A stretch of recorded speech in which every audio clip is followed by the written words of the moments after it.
권사님 그냥 가만히 앉아 계세요. 뭐 떨어뜨리셨어요? 발 이렇게 하시고. 비 떨어졌어.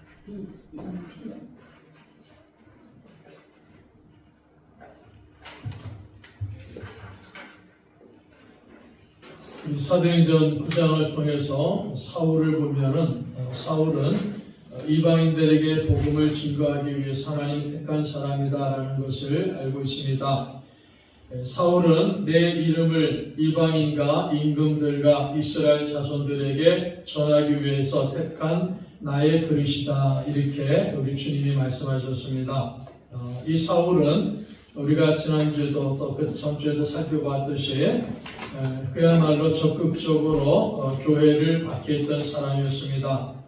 그러면서 예수님을 믿는 사람을 잡아오기 위해 가지고 대제사장의 공문을 받았습니다. 그래서 다메섹으로 가는 도중에 부활하신 예수님을 만나서 거듭나는, 중생하는 이러한 귀한 경험을 한 사울이다라는 사실을 보았습니다.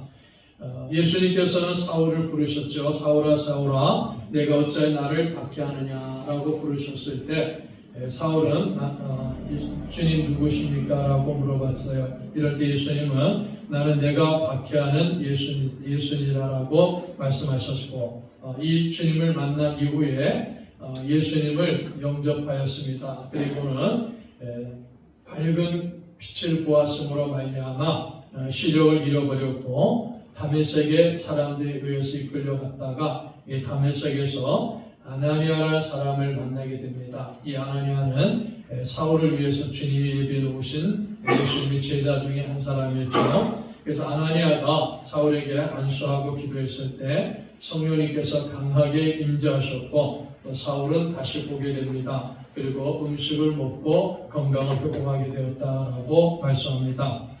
사울에게 일어난 이 모든 일들을 보면은 참으로 놀라운 일들이다라는 것을 볼 수 있습니다.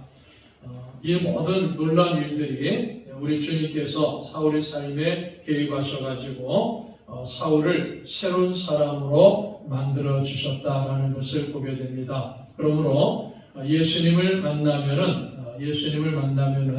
어떠한 사람이라 한다 할지라도 새로운 피조물이 되는 역사가 일어난다라는 사실을 우리는 잘 알고 있습니다. 그래서 예수님을 만나면은 새로운 피조물이 됩니다. 다시 태어나게 되죠. 예수님을 만나면은 한 사람의 영혼이 다시 태어나게 되기 때문에 그가 속해 있는 곳에 새로운 삶의 역사가 시작이 되는 겁니다. 우리 사람들은 가만히 보면요, 참 변하지 않는 것이 사람이다라는 것을 보게 됩니다. 그래서 고집이 있는 사람들은요, 그 고집을 버리지 못합니다. 자존심 있는 사람들, 자존심이 강한 사람들도요, 이 자존심을 버리지 못합니다.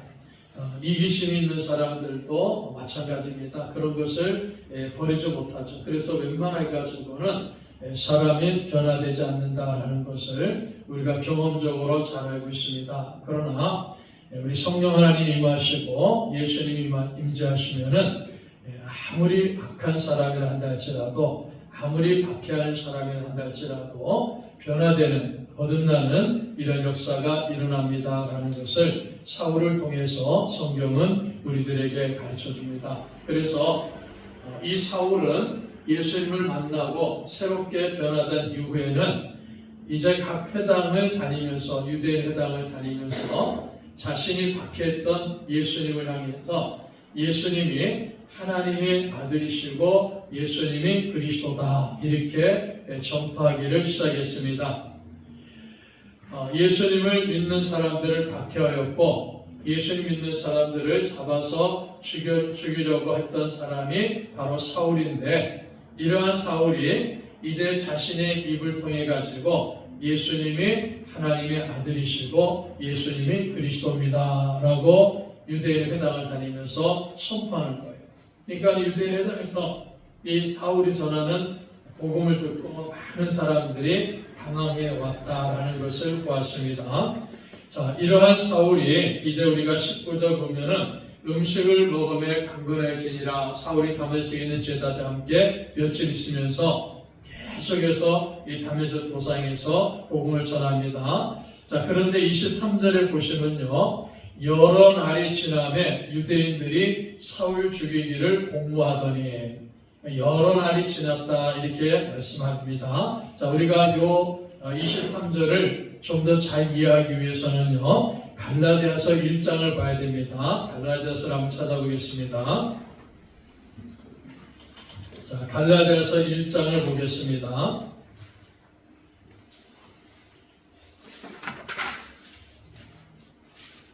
갈라디아서 1장 16절, 신약성경 303페이지에 있습니다. 갈라디아서 1장 16절부터 우리 18절까지 말씀을 같이, 갈라디아서 1장 16절부터 18절까지 말씀을 같이 공독합니다. 자, 16절 같이 읽습니다. 그의 아들을 이방에 전하기 위하여 그를 내 속에 나타내시기를 기뻐하셨을 때 내가 곧 혈육과 의논하지 아니하고 또 나보다 먼저 사도된 자들을 만나려고 예루살렘으로 가지 아니하고 아라비아로 갔다가 다시 다메섹으로 돌아갔노라. 그 후 3년 만에 내가 게바를 방문하려고 예루살렘에 올라가서 그와 함께 15일을 머무는 동안. 아멘. 자, 여기에 보시면요, 이 사울이 다메섹으로 가다가 예수님을 만났죠. 그리고 다메섹에 가가지고 예수님이 하나님의 아들이시고 그리스도다라고 이렇게 증거합니다. 이때 다메섹에 많은 유대인들이 사울이 전하는 복음을 듣고 당황했다 그랬죠. 자, 그런 사울이 아라비아라는 곳으로 갔습니다. 이 아라비아로 갔다가 이 아라비아에서 다시 다메섹으로 돌아왔다. 이렇게 지금 갈라디아서 1장을 통해서 사울이 말하는 거예요. 그러니까 누가복음에서는 어떻게 표현하고 있습니까? 여러 날이 지나며 그랬죠. 여러 날이 지났다는 이 단어 속에는 사울이 아라비아로 갔다가 다시 다메섹으로 돌아왔어요. 그리고 다메섹에 돌아와서 예루살렘으로 갑니다. 그런데 이 예루살렘을 갔을 때 18절에 보면, 갈라디아 1장 18절에 보면은 그 후 3년 만에 내가 게바를 방문하려고 예루살렘에 올라가서 그랬어요. 그러니까 다메섹에서 예수님을 만나고 아라비아로 갔다가 다시 다메섹으로 돌아왔어요. 그리고 예루살렘으로 갑니다. 그 시간이 몇 년이면은 3년이에요. 자, 그래서 다시 사도행전 9장으로 봅니다. 9장 23절에 보시면은 여러 날이 지남에, 이 여러 날이 지났다 그랬을 때 약 3년이 지났다는 거예요. 그걸 잘 이해하셔야 됩니다. 23절에 여러 날이 지나며 그랬을 때 3년이 지난 거예요. 이미 이때는 다메섹에서 아라비아로 갔다가 아라비아에서 다시 다메섹으로 온 거예요. 자, 그럴 때 누가는 여러 날이 지나며 이렇게 기록했지만은 실제적으로 갈라디아서 1장에 보시면은 3년 정도 시간이 지난 겁니다. 그래서 사울이 아라비아라는 곳에서 사막 지역인데 3년 정도 그곳에 머물렀다, 은둔했다 하는 사실을 우리가 사도행전과 갈라디아를 통해서 볼 수가 있습니다. 자, 그래서 다시 다메섹에 왔는데 유대인들이 사울 죽이기를 공모하더니, 이 다메섹에 와가지고 계속해서 3년이 지난 후에 복음을 전하니까는 유대인들이 사울을 죽이기를 위해서 공모하였다. 이렇게 성경은 말씀하고 있습니다. 다시 다메섹에 왔지만은 그 다메섹에서 복음을 증거하면서 박해를 받고 있다라는 사실을 말씀하고 있습니다. 자, 그래서 우리가 이 사울이 아라비아에서 약 3년 정도 있었다라는 것을 꼭 기억하시기를 바랍니다. 그런데 이 아라비아로 갈 때요, 혈육과 의논하지 않았다 그랬습니다. 사도들과 의논하지 않고 이 자신에게 일어났던 이 엄청난 사건, 예수님을 만난 이 사건의 의미가 무엇인가, 그리고 주님의 말씀이 어떤 뜻인가를 혼자 생각하고 묵상하기 위해 가지고 아라비아로 갔다라는 것을 우리가 볼 수 있습니다. 아라비아 갔어요. 다메섹에서 예수님을 만나고 아라비아로 가갖고 거기서 하나님의 뜻을 더욱더 기도하고 묵상하고 살펴보는 겁니다. 사울이 아라비아에서 무엇을 했는지는 기록이 없어요. 그래서 우리가 아라비아에서 3년 동안 어떤 일을 했는지를 알 수가 없습니다. 그러나 추측할 거는 그곳에서 그는 더 기도하고 더 주님의 말씀을 묵상하면서 주님의 말씀의 뜻이 무엇인가를 가슴 깊이 새겼을 것이다. 왜냐하면 그 이후에 복음을 증거할 때마다 주님의 말씀을 아주 정확하게 선포하는 것을 보았을 때 사울이 그곳에서 기도하고 주의 말씀을 깊이 묵상했을 것이다 라는 것을 우리가 살펴볼 수 있습니다. 자, 그래서 이 다메섹으로 돌아와 가지고요 계속해서 복음을 전하는 거예요. 예수님의 말씀을 전하는 겁니다. 이 다메섹에 있는 유대인들이 이제 사울을 죽이기를 결심한 사람들이에요. 그래서 사울을 죽이기로 공모하더니 이제 박해할 뿐만이 아니라 박해를 그냥 위해를 갈 뿐만이 아니라 아예 죽이겠다 이렇게 공모를 하고 있습니다. 자, 그런데 우리가 이 유대인들이 어떤 사람들인가 하는 것을 또 볼 수 있어요. 어디를 찾아보시면 되냐면은 고린도후서 11장을 한번 보겠습니다.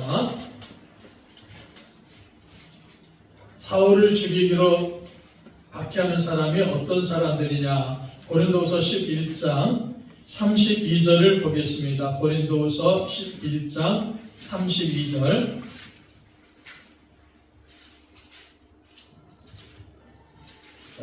고린도후서 11장 32절 또 다 같이 한번 읽겠습니다. 11장 32절입니다. 시작. 다메섹에서 아레다 왕의 고관이 나를 잡으려고 다메섹 성을 시켰으나 33절입니다. 나는 광주리를 타고 들창문으로 성벽을 내려가 그 손에서 벗어났노라. 자, 여기 보시면 다메섹에서 아레다 왕의 고관이 나를 잡으려고 다메섹 성을 지켰으나,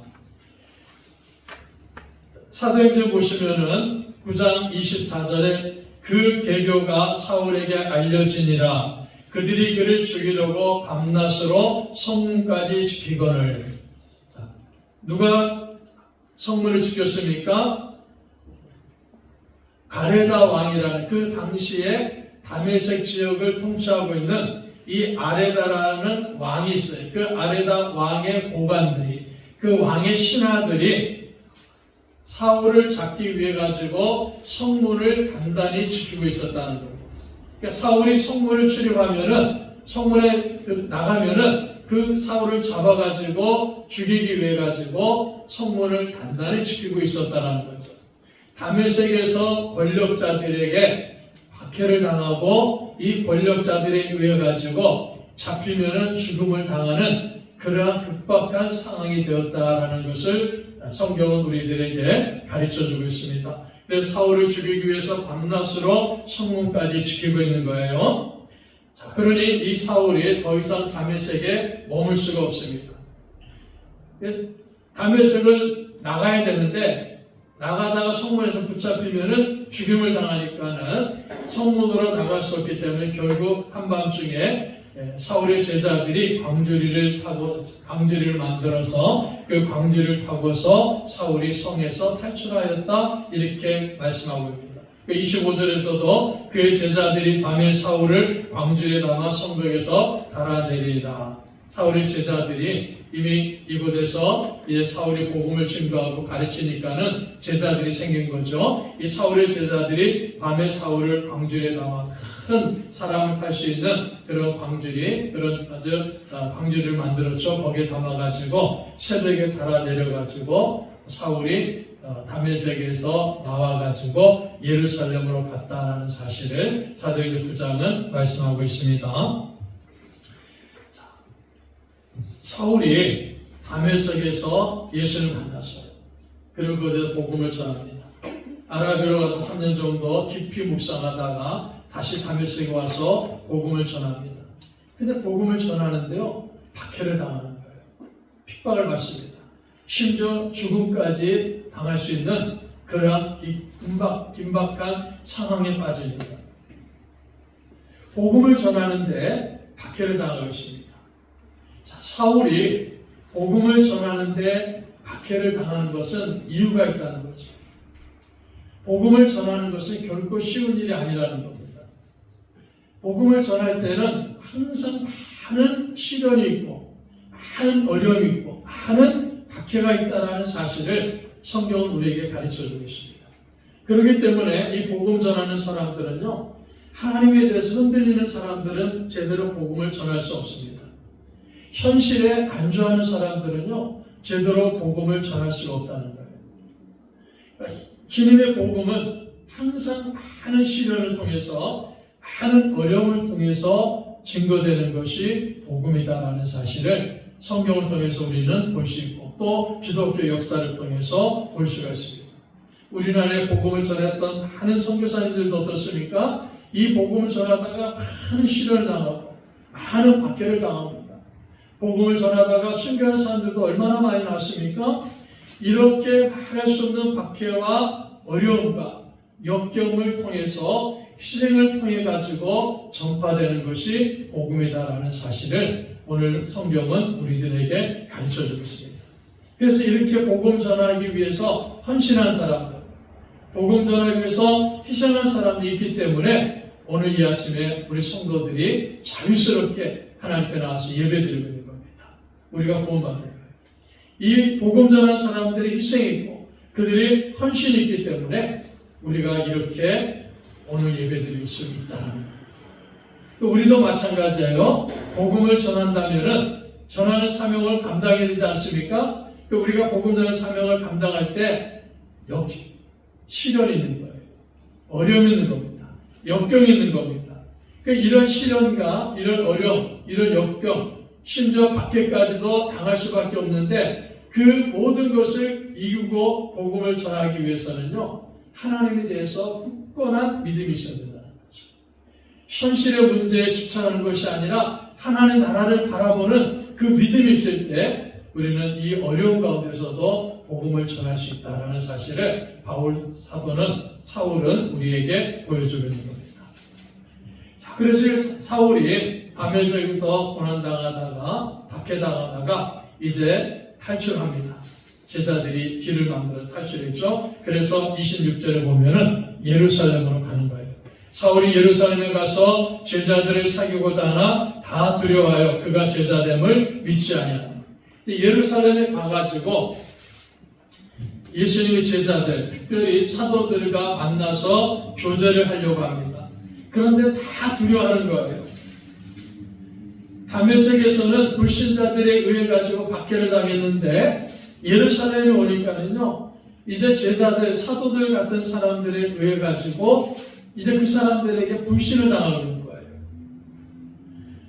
예루살렘 와가지고는 환영받아야 되는데 그리스도인들에게, 성도들에게 오히려 불신을 당하고 있다 하는 사실을 보게 됩니다. 왜 그렇습니까? 이 예루살렘에 있는 성도들이 아직까지는 사울에 대해서 의심하고 있는 거예요. 사울이 얼마나 교회를 강하게 박해한 사람인가 알고 있지 않습니까? 그래서 사울의 변화에 대해서 의심하고 있는 거예요. 사울이 제자됐다, 예수님이 제자가 되었다는 사실을 의심하고서 믿지 않는 사람들이 많이 있었다는 거죠. 그러니까 그 사람들에 의해 가지고 그들이 사울과 교제하기를 두려워하고 있다는 거예요. 자, 이럴 때 대단히 고마운 사람이 나타납니다. 그 사람이 누굽니까? 바나바라는 사람이죠. 27절을 보십시오. 바나바가 데리고 사도들에 가서 그가 길에서 어떻게 주를 보았는지와 주께서 그에게 말씀하신 일과 다메섹에서 그가 어떻게 예수 이름으로 담대히 말하였는지를 전하니라. 자, 바나바가 사울을 증거해 주는 거예요. 아, 사울은 훌륭한 사람이에요. 사울은 우리와 똑같이 예수 그리스도를 믿는 사람이고 예수님의 제자가 된 사람입니다. 이렇게 지금 바나바가 이 사울에 대해서 변호를 해주는 거예요. 길에서 다메섹 도상에서 어떻게 주를 보았는지를 설명해 주는 겁니다. 다메섹 도상에서 어떻게 예수를 만났고 어떻게 거듭났는지, 어떻게 회심했는지를 이 다메섹에 있는 예루살렘에 있는 제자들에게 이 바나바가 설명해 주는 거예요. 주께서 사울에게 말씀하신 일을 또 설명해 주는 겁니다. 다메섹에서 예수 그리스도의 이름을 담대하게 복음을 증거하다가 얼마나 많은 시련과 핍박을 박해를 당했는지를 쭉 설명해 주면서 사울을 변호해 줍니다. 우리가 사도행전 11장 24절을 보면요, 바나바를 이렇게 표현합니다. 바나바는 착한 사람이요 성령과 믿음이 충만한 사람이라 했습니다. 바나바는 착한 사람이에요. 이 착하다는 말은 주의 말씀에 잘 순종하는 사람입니다. 성령과 믿음이 충만한 사람이에요. 자, 이러한 바나바이기 때문에 그는 사울을 만나고 사울을 살펴보면서 사울이 그리스도의 인이 되었구나, 사울이 예수를 만났구나, 사울이 변화됐구나, 사울이 거듭났구나, 사울이 예수님 제자가 되었구나, 예수를 만났구나 하는 이러한 일들을 확신하면서 이제 예루살렘 제자들에게 사울에 대해서 변호를 해주고 사울을 위로해주고 있다는 겁니다. 자, 바나바가 사울을 변호해주고 사울을 위로해주고 사울에 대해서 잘 변호해주니까는 이제 예루살렘에 있는 사도들과 예루살렘에 있는 성도들이 사울이 정말 예수를 만났구나, 사울이 정말 구원받았구나, 예수님의 제자가 되었구나 하는 것을 확실히 알게 되고 사울과 교제하는 은혜 역사가 일어났다는 것을 보게 됩니다. 사울은 바나바의 도움을 받아가지고요, 예수 그리스도의 복음을 담대하게 증거합니다. 그리고 제자들과도 함께 교제하게 됩니다. 소위 말해서 예루살렘 교회 공동체의 회원으로 예루살렘 성도들이 사울을 받아들이는 거예요. 베드로와 예수님의 형제 야고보가 이 사울을 예수님의 제자다, 예수님의 사도로 받아들였다는 겁니다. 그 당시에 예루살렘 교회 지도자가 바로 베드로죠. 그리고 예수님의 동생이 야고보입니다. 이 베드로와 야고보가 이 사울을 이제 예수 그리스도의 제자다, 사도다, 그것으로 공식적으로 받아들이면서 이제 사울을 본격적으로 사역할 수 있도록 인도해 주셨다는 겁니다. 그것이 누구를 통해서 이루어졌습니까? 바나바라는 사람을 통해서 이루어졌다는 것을 가르칩니다. 자, 그런데 이 사울이 제자들과 함께 있어 예루살렘에 출입하며 또 주 예수 이름으로 담대히 말하고 헬라파 유대인과 함께 말하며 변론하니 그 사람들이 죽이려고 힘쓰거늘. 예루살렘에서도 유대인, 헬라파 유대인들을 대상으로 해가지고 복음을 전하는 거예요. 그들과 논쟁합니다. 헬라파 유대인들이 바울과 논쟁하는 거예요. 바울이 그들에게 복음을 전합니다. 그런데 이 사람들이 또 어떻게 합니까? 바울을 죽이려고 힘을 쓰고 있다 그랬어요. 바울을 그 사람들이 죽이려고 힘쓰거든. 복음을 전하는 이 사울과 이야기하다 보니까, 논쟁하다 보니까는요, 헬라파 유대인들이 그 논쟁에서 사울을 꺾을 수가 없는 거예요. 그러니까 사울을 꺾을 수가 없으니까 어떻게 합니까? 아유, 저 사울 죽여버려야 되겠구나. 이렇게 그들이 죽이려고 생각하면서 죽이려고 힘을 쓰었다는 겁니다. 다메섹에서 있었던 그 박해가 예루살렘에서도 일어나는 거예요. 자, 바울을 죽이려고, 사울을 죽이려고 막 힘을 쓰고 있는 겁니다. 마치 우리가 전에 살펴봤죠. 스데반이 복음을 전하다가 죽음을 맞이하지 않습니까? 이때 사울이 증인 역할에 따르지 않습니까? 그러니까 이 똑같은 일이 지금 벌어지고 있는 거예요. 스데반도 어떻게 했습니까? 헬라파 유대인들과 변론하죠. 헬라파 유대인들과 변론하면서 예수님이, 나사렛 예수가 바로 하나님의 아들이시고 그리스도가 되시고 메시아가 됩니다. 그걸 증거하지 않습니까? 그랬더니 이 헬라파 유대인들이 화가 나가지고, 분노해가지고 결국은 스데반을 죽이지 않습니까? 이때 사울이 증인 역할을 합니다. 이제 이 스데반의 위치에 사울이 서 있는 거예요. 그 사울이 서가지고, 스데반의 위치에 사울이 서가지고, 바울이 서가지고 스데반처럼 예수 그리스도의 복음을 증가하고 있는 겁니다. 자, 그러므로 우리는 지난전에 살펴봤듯이 이 스데반이 죽음을 헛된 죽음이 아니었다라는 것을 다시 한번 보게 됩니다. 사울을 복음 전도자로 부르기 위해 가지고 하나님의 섭리 가운데 이루어진 죽음이 스데반의 죽음이었다라는 것을 이 사건을 통해서 다시 한번 확인하고 있다는 겁니다.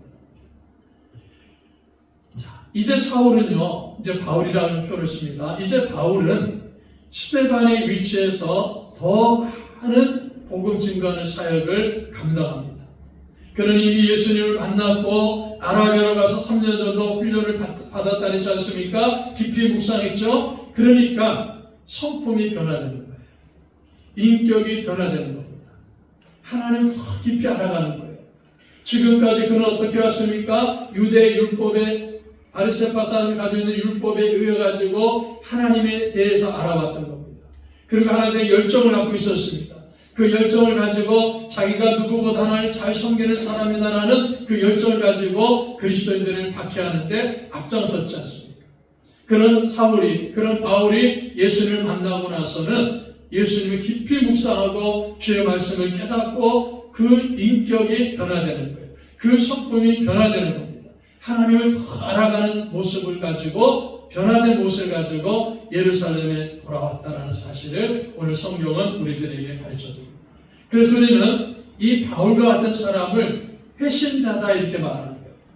다메섹에서 예수님을 만나가지고 바울이 거듭났습니다. 구원받았습니다. 중생했습니다. 그래서 우리는 바울을 회심했다 이렇게 말하는 거예요. 변화됐다는 사람, 변화됐다는 거죠. 바울이 사울이라는 사람이 예수 그리스도를 만나가지고 이 변화가 돼서 우리는 보통 바울이 되었다 이렇게 말하죠. 자, 이 바울은 회심한 사람이고 변화된 사람입니다. 이 바울에게는 새로운 이름이 붙었어요. 어떤 이름이 붙습니까? 첫 번째, 하나님과의 관계 속에서, 예수님과의 관계 속에서 바울을 이렇게 부릅니다. 당신은 예수 그리스도의 제자다 이렇게 부릅니다.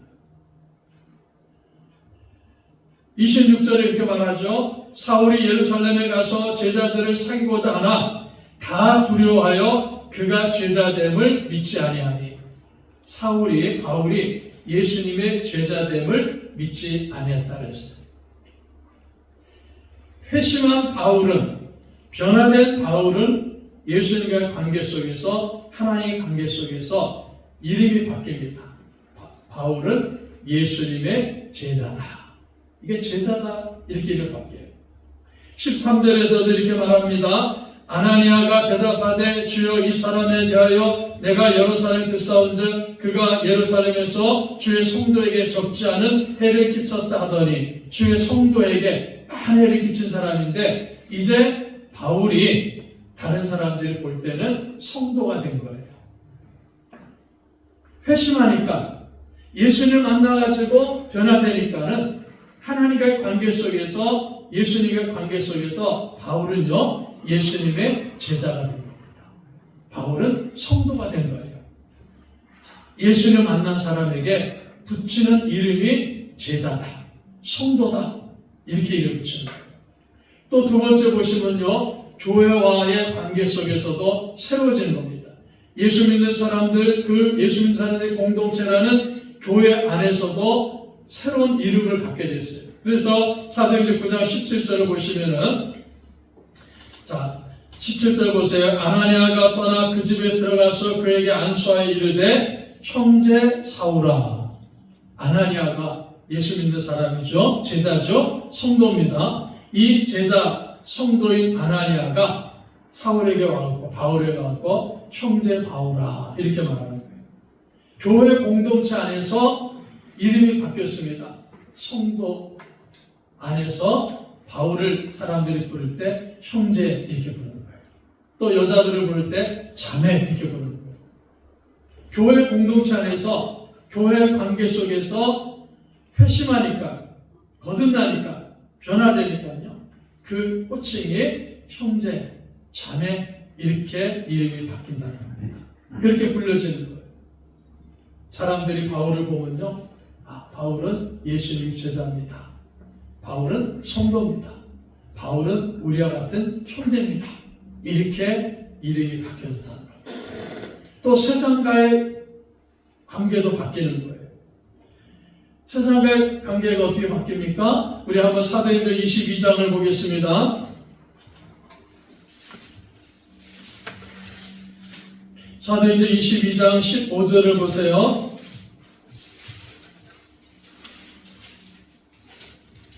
15절을 보시면 이렇게 말합니다. 내가 그를 위하여 모든 사람 앞에서 내가 보고 들은 것의 증인이 되리라. 모든 사람 앞에서, 이 세상의 모든 사람 앞에서, 세상과의 관계 속에서 바울은 예수 그리스도의 증인이다. 증인이다라는 이름을 얻게 됩니다. 26장에서도 보겠습니다. 사도행전 26장입니다. 사도행전 26장 16절 한번 보세요. 사도행전 26장 16절 이렇게 말씀합니다. 일어나 너희 발로 서라. 내가 내게 나타난 것은 곧 내가 나를 본 일과 장차 내가 내게 나타난 일에 너로 종과 증인을 삼으려 함이니. 증인을 삼으려 함이니. 그러니까 세상에서 바울은 예수 그리스도의 증인입니다. 회심하니까요, 예수님을 만나니까 회심했어요. 거듭났습니다. 그랬더니 바울은요, 하나님과의 관계에서 새로워졌어요. 그래서 제자, 성도라는 이름을 듣습니다. 교회와의 관계에서 새로워졌어요. 그래서 형제라는 이름을 듣습니다. 세상과의 관계에서 새로워졌어요. 그래서 증인이 됩니다. 예수 그리스도의 증인이다. 이런 이름을 듣게 됩니다. 자, 이제 말씀을 맺습니다. 이 세 가지 관계가 우리 성도들의 삶에 나타나지 않으면요, 내 삶 속에서, 내가 하나님과의 관계 속에서, 예수님과의 관계 속에서 나는 예수님의 제자입니다, 나는 성도입니다라는 이 관계가 나타나지 않으면요, 세상 교회의 관계 속에서 나는 교회 안에서 형제입니다, 자매입니다라는 이런 관계가 나타나지 않는답니다. 세상과의 관계 속에서 나는 예수님의 증인입니다, 이 증인이라는 그 관계가 나타나지 않는다면은 내가 회심했는지, 내가 변화됐는지, 내가 구원받았는지, 내가 정말 예수 그리스도의 주님을 영접했는지에 대해서 깊이 생각해 봐야 된다는 겁니다. 이런 관계가 내가 예수님의 제자입니다, 내가 성도입니다, 내가 형제입니다, 내가 증인입니다라는 이런 관계가 내 눈에도 보이고 주변 사람들의 눈에도 보이는 그런 삶으로 내가 존재한다면요, 나는 언제나 하나님 앞에 영광 돌리고 하나님의 은혜를 찬양하는 주의 백성이라는 겁니다. 그게 보이느냐 보이지 않느냐, 이게 굉장히 중요하다는 거예요. 왜 그렇습니까? 누구든지 그리스도 안에 있으면 새로운 피조물이다, 이전 것은 지나갔다, 보라 새 것이 되었도다 그랬지 않습니까? 예수 믿으면요, 변화되면요, 회심하면요, 반드시 이러한 모습이 나타나게 돼 있다는 거예요. 그게 안 나타나면요, 내가 정말 20년 30년 교회 다녔는데 내가 구원받았습니까? 내가 거듭났습니까? 내가 예수님을 만났습니까? 깊이 고민해야 하는 거예요. 이게 안 나타나면. 그런데는 보십시오, 사울이 예수를 만나니까 사람들이 어떻게 합니까? 아, 사울 예수님 제자가 됐어. 그 박해자가 예수님 제자가 됐어. 그 박해자가 성도가 됐어. 그 박해자가 형제가 됐어. 그 박해자가 주인이 됐어. 사람들이 다 알아보지 않습니까? 자기도 주장하지만 바울도 주장하면 사람도 다 알아봐요. 아나니아를 보십시오. 아나니아는 잠깐 나왔다 사라졌지만 그는 어떤 사람입니까? 아나니아 예수님의 제자야, 성도야, 아나니아 형제야, 아나니아 예수의 증인이야. 누구나 다 그렇게 인정하고 있지 않습니까? 바나바를 보십시오. 바나바는 어떤 사람입니까? 바나바 제자야, 바나바 성도야, 바나바는 우리와 같은 형제야, 바나바 예수의 증인이야. 누구나 다 그렇게 인정하는 거예요. 그 변화가 반드시 따라 나온다는 겁니다. 그래서 이런 관계가 우리 삶 속에 있으면요, 우리는 항상 주님을 찬양하는 거예요. 항상 하나님의 은혜 앞에 감사하는 겁니다. 그게 그리스도인이라는 거예요. 변화가 없다. 이런 변화가 나타나지 않는다. 심각하게 자기 자신을 살펴보시라. 반드시 하나님께서 또다시 은혜 주셔서 깨닫게 해주신 역사가 일어날 줄 믿습니다. 아멘. 우리 성도들은요, 저와 여러분들은 예수님을 만나서 거듭난 사람들입니다. 회심한 그리스도인들입니다, 여러분. 그래서 우리는 하나님과 새로운 관계 속에서 이미 제자로 살고 있다. 성도로 살고 있는 겁니다. 교회와의 새로운 관계 속에서 형제로 살고 자매로 살아가고 있는 겁니다. 세상과의 새로운 관계 속에서 어디를 가든 예수를 증인으로서 살아가고 있습니다. 이것이 우리에게 주신 사명이라는 거죠. 이 사명을 바울이 잘 감당한 것처럼, 이 사명을 아나니아가 잘 감당한 것처럼, 이 사명을 바나바가 잘 감당한 것처럼, 이 사명을 잘 감당함으로 말미암아 항상 하나님의 은혜를 찬양하고 하나님께 감사하고 하나님께 영광 돌리는 우리 성도들이 되시기를 주님의 이름으로 축복합니다. 아멘.